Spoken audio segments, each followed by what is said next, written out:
Hi student, आज हम लोग इस क्लास में लीकेज एंड इंजेक्शन के बारे में पढ़ेंगे। Leakage refers to withdrawal of money from the circular flow. When household and firms save a part of their income, it leads to a leakage from the circular flow of income. Leakage or withdrawal refer to that part of income which does not pass through the circular flow of income. As a result, it is not available for spending on currently produced goods and services. It means leakage reduce the flow of income. तो leakage क्या है? Withdrawal of money from the circular flow. जैसा कि हम लोग जानते हैं, open economy के केस में 4 सेक्टर्स होते हैं। तो चारों सेक्टर्स क्या करते हैं? आपस में एक दूसरे को गुड्स एंड सर्विसेज सप्लाई करते हैं और उसके बदले में इनकम अर्न करते हैं और दोबारा उस इनकम को स्पेंड कर देते हैं, खर्च कर देते हैं। तो इस तरीके से सर्कुलर फ्लो इन सेक्टर्स के बीच में होता रहता है। मगर लीकेज के केस में मान लीजिए house hold sector producer sector को 1000 करोड़ की जो है फैक्टर सर्विसेज सप्लाई कर रहा है और टोटल सर्कुलर फ्लो इकोनॉमी में कितने का है? 7000 करोड़ का। तो हाउस होल्ड सेक्टर कितना इनकम अर्न करेगा? 1000 करोड़। अब उस इनकम को अगर हाउस होल्ड सेक्टर उस इनकम में से मान लीजिए आज उसने कितना अर्न किया? 1000 करोड़। तो 1000 में से अगर वो 200 करोड़ जो है फाइनेंशियल मार्केट में सेविंग करता है तो उसके पास खर्च करने के लिए कितने पैसे बचेंगे? कितने का अमाउंट बचेगा? 800 करोड़ का। तो 200 करोड़ रुपया क्या हो गया? लीकेज। तो वो पैसा अब हाउस होल्ड सेक्टर के पास अवेलेबल नहीं है स्पेंड करने के लिए। तो 200 का जो है फ्लो क्या हो गया? ओवरऑल रुक गया है। 200 का जो सर्कुलर फ्लो है वो कम हो गया। अब इकोनॉमी में जो टोटल सर्कुलेशन ऑफ या सर्कुलर फ्लो ऑफ इनकम होगा वो कितने का होगा? 6800 का। पहले कितने का था? 7000 करोड़ का। अब कितने का बचेगा? 6800 करोड़ का। तो इसी चीज़ को हम लोग क्या बोलते हैं? लीकेज। लीकेज क्या करता है? सर्कुलर फ्लो ऑफ इनकम को कम कर देता है। पहले सर्कुलर फ्लो ऑफ इनकम कितने का हो रहा था? 7000 करोड़ का। अब कितने का हो रहा है? 6800 करोड़ का। तो लीकेज के तो सर्कुलर फ्लो क्या हुआ? कम हुआ। आइए देखते हैं इसके कुछ examples. 2 sector economy with financial market, no leakage, क्योंकि यहाँ पर फाइनेंशियल मार्केट नहीं होता। अगर फाइनेंशियल मार्केट नहीं है तो कोई भी सेविंग या बारोविंग नहीं होगी, तो लीकेज की कोई भी चांसेस नहीं है। 2 sector economy with financial market, saving क्या है? लीकेज है। 3 सेक्टर इकोनॉमी में सेविंग प्लस टैक्सेस। जैसा कि हम लोग जानते हैं 3 सेक्टर इकोनॉमी में किसको इंक्लूड किया था? गवर्नमेंट सेक्टर को। तो गवर्नमेंट सेक्टर जो है क्या क्या लेती है? टैक्सेस लेती है। किससे लेती है? हाउस होल्ड सेक्टर से और प्रोड्यूसर सेक्टर से। तो जो टैक्सेस गवर्नमेंट सेक्टर कलेक्ट करती है वो क्या होती है? वन साइडेड होती है, क्योंकि गवर्नमेंट उसके बदले में कोई भी प्रॉमिस नहीं करती या कोई भी फैक्टर सर्विसेज या कोई भी गुड्स या सर्विसेज के बदले में टैक्स नहीं करती, बल्कि गवर्नमेंट एक तरीके की जो टैक्स होता है वो चार्ज करती है।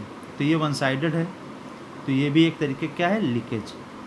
इसी तरीके से 4 सेक्टर इकोनॉमी में सेविंग लीकेज होगा, टैक्सेस और इंपोर्ट। सेविंग क्या है? फाइनेंशियल मार्केट में पैसे को जमा कर देना। टैक्सेस आप लोगों को बता ही दिया हूँ, वन साइडेड होता है, गवर्नमेंट चार्ज करती है from the house hold and producer sector, और ये क्या होती है? वन साइडेड होती है और इसके बदले में सरकार कोई भी प्रॉमिस नहीं करती या गवर्नमेंट सेक्टर के ऊपर कोई भी ऑब्लिगेशन नहीं होता कि इस अमाउंट को वो क्या करे, फिर से रीपे करे, इसलिए टैक्सेस भी होता है। लीकेज और इंपोर्ट, मान लीजिए क्लोज इकोनॉमी में कौन कौन से सेक्टर्स हैं? House hold, producer and government. अब इनमें से कोई भी sectors rest of the world से कितने कोई भी गुड्स या सर्विस परचेस करता है, तो मान लीजिए सर्कुलेशन में कितने का मैंने एज्यूम किया था 7,000 करोड़ का। तो मान लीजिए total circular flow of income हो रहा था 7,000 करोड़, और रेस्ट ऑफ द वर्ल्ड से सामान खरीदा गया कितने का 500 करोड़ का। तो जो हमारी इकोनॉमी है उसमें से कितने कम हो जाएगा, कितना पे करना पड़ेगा, 500 करोड़ रुपया देना पड़ेगा रेस्ट ऑफ द वर्ल्ड को। तो हमारे पास जो available circular flow of income रहेगा या जो सर्कुलेशन मनी जो इकोनॉमी में बचेगी वो कितने की बचेगी, 6,500 की। तो ये भी क्या है, लीकेज। आइए देखते हैं इंजेक्शन क्या है। Injection refer to the introduction of income into the circular flow. When household and firms borrow money from external sources like financial institutions, it adds to their incomes. Such additional income does not result in immediate expenditure, so injection increase the flow of income. तो injection क्या है, injection किसी भी नए amount को, नए currency को circular flow में क्या करना है, इंक्लूड करना होता है। अब यहाँ पर आप लोग मान लीजिए कितना सर्कुलेशन है मनी का या सर्कुलर फ्लो ऑफ इनकम कितना इन सेक्टर्स के बीच में, 7,000 करोड़ का। और हाउस होल्ड सेक्टर ने जो है फाइनेंशियल मार्केट से 1,000 करोड़ और ज़्यादा, 1,000 करोड़ और जो है फाइनेंशियल मार्केट से बारो कर लिया है, यानी कि पैसा उधार ले लिया है। अब उस पैसे को क्या करेगा, इन्वेस्ट करेगा। पहले से सर्कुलर कितने का हो रहा था, सर्कुलेशन पहले हो रहा था 7,000 करोड़ का।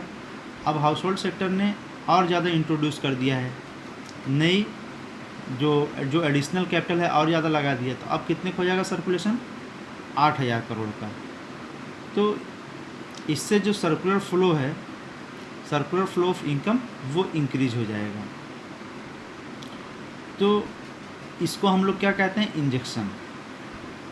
और आइए देखते हैं इसके कुछ एग्जांपल्स कौन कौन से हैं। Example of injection in different types.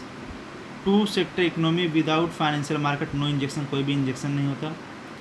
Two sector economy with financial market. अगर टू सेक्टर इकोनॉमी, मान लीजिए प्रोड्यूसर और हाउस होल्ड है, हाउस होल्ड सेक्टर क्या कर रहा है, बारोइंग कर रहा है। मान लीजिए दोनों के बीच में सर्कुलेशन कितने का हो रहा है, 1,000 करोड़ का सर्कुलेशन हो रहा है। हाउस होल्ड सेक्टर ने फाइनेंशियल मार्केट से क्या किया, फंड को बारो किया। जैसा कि हम पहले ही बता चुके हैं, सेविंग और बारोइंग दोनों होती है फाइनेंशियल मार्केट के थ्रू। तो बारोइंग किया फाइनेंशियल मार्केट से 500 करोड़ का, तो अब वो पैसा इन्वेस्ट कर दिया 500 करोड़। तो अब सर्कुलेशन दोनों के बीच में कितने हो जाएगा, 1,500 करोड़ का। तो ये क्या है, इंजेक्शन।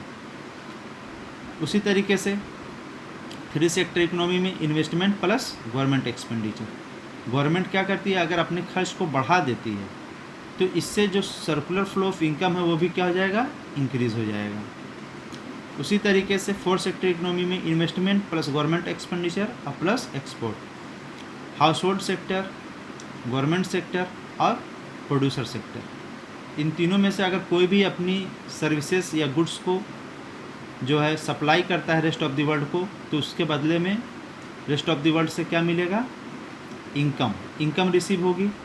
मान लीजिए पहले जो 7,000 करोड़ सर्कुलेशन हो रहा था मनी का, और एक्सपोर्ट हो गया अब 500 करोड़ का रेस्ट ऑफ द वर्ल्ड को, तो रेस्ट ऑफ द वर्ल्ड से कितना इनकम रिसीव हुआ, 500 करोड़। अब सर्कुलेशन कितने का होगा, circular flow of income economy में 7,500 करोड़ का।